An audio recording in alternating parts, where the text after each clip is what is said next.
والصلاة والسلام على رسول الله أما بعد.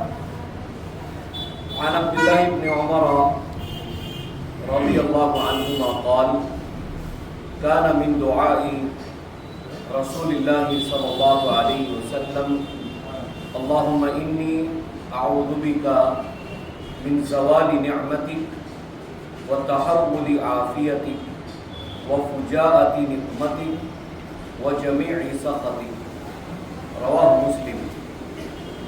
آپ کے سامنے صحیح مسلم کی ایک حدیث پڑھی گئی ہے اور اس حدیث میں پیارے نبی صلی اللہ علیہ وسلم کی ایک انتہائی اہم دعا بتلائی گئی، اور یہ ایسی دعا ہے کہ ہر مسلمان کو اس دعا کو یاد کرنا چاہیے اور پابندی کے ساتھ اس دعا کو پڑھتے رہنا چاہیے. عبداللہ ابن عمر رضی اللہ عنہ فرماتے ہیں کہ اللہ کے نبی صلی اللہ علیہ وسلم کی دعاؤں میں سے ایک دعا یہ بھی تھی. کیا تھی وہ دعا؟ اللہم انی اعوذ بک من زوال نعمتک. اللہم انی اعوذ بک من زوال نعمتک. اے اللہ، میں تیری پناہ طلب کرتا ہوں، میں تیری حفاظت میں آتا ہوں تیری نعمت کے زوال سے. یعنی اللہ تعالیٰ نے جو نعمتیں مجھ کو دی ہے، انسان کو اللہ تعالیٰ نے جو نعمتیں دی ہے تو وہ نعمتیں اس کی چھین نہ جائے. اس لیے اللہ سے دعا کرنا، اللہ کی پناہ طلب کرنا کہ اللہ تعالیٰ یہ میری نعمت نہ چھین جائے جو نعمت تو نے عطا کی ہے. من زوال نعمتی. دوسری دعا آپ فرماتے تھے وتحول عافیتی، اور عافیت کے بدل جانے سے. عافیت یعنی ایک انسان صحیح سالم ہے، ابھی بیمار نہیں ہے، اس کی صحت اچھی ہے، ایسا نہ ہو کہ انسان کی صحت بیماری سے بدل جائے. ابھی انسان کے حالات اچھے ہیں، وہ حالات اس کے برے حالات میں بدل جائے.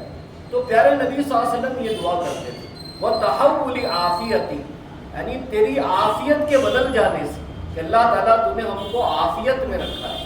اسی طریقے سے ایک عافیت یعنی سلامتی دین کی بھی ہے کہ ایک انسان کو اللہ تعالیٰ نے دیندار بنایا ہے، اب وہ اپنے دین سے ہٹ جائے، بگاڑ کی طرف چلا جائے، برے اعمال کرنے لگ جائے، تو جو نعمت اللہ نے دی ہے وہ نعمت ختم نہ ہو اور عافیت کے ساتھ رکھا ہے تو یہ عافیت بدل نہ جائے.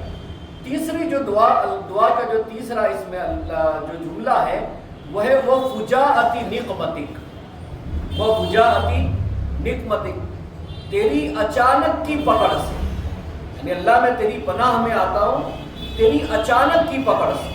یعنی انسان پر اچانک اللہ کا عذاب آ جائے، اچانک انسان کو توبہ کرنے کی فرصت نہ ملے، انسان پر اچانک اللہ کی طرف سے کچھ ایسا ہو کہ انسان اللہ کو پیارا ہو جائے، اس دنیا سے رخصت ہو جائے. یہ بہت بڑی دعا ہے کیونکہ انسان کی زندگی کا کوئی بھروسہ نہیں. جو انسان گناہ کرتا ہے اسے توبہ کر لینا چاہیے. پیارے نبی کہتے تھے اللہ تیری اچانک کی پکڑ سے میں تیری پناہ مانگتا ہوں کہ اچانک میری پکڑ نہ ہو.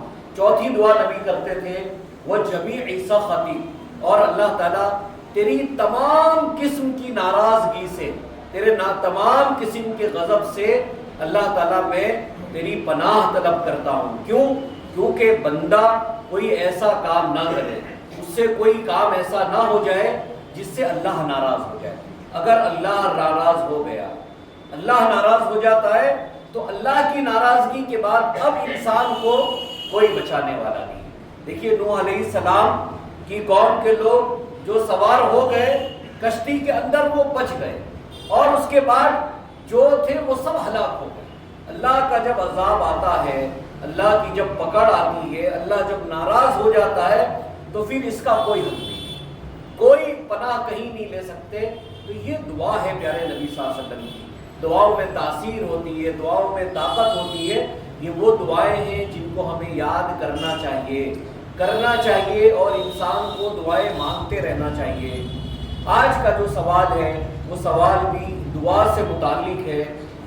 کہ حضرت ابراہیم علیہ السلام کو جب آگ میں ڈالا گیا تو انہوں نے کون سی دعا پڑھی؟ ہاں، حسبنا اللہ و نعم الوکیل۔ ابراہیم علیہ السلام کو جب آگ میں ڈال دیا گیا تھا تو انہوں نے دعا پڑھی تھی حسبنا اللہ و نعم الوکیل۔ یہ بھی بہت اہم دعا ہے، اس کو بھی پڑھتے رہنا چاہیے، اس میں بھی ہماری تکلیف مصیبتوں کا علاج ہے۔ تو ابراہیم علیہ السلام کو اللہ تعالیٰ نے آگ سے حفاظت کی، انہوں نے کیا دعا پڑھی؟ حسبنا اللہ و نعم الوکیل۔ اللہ تعالیٰ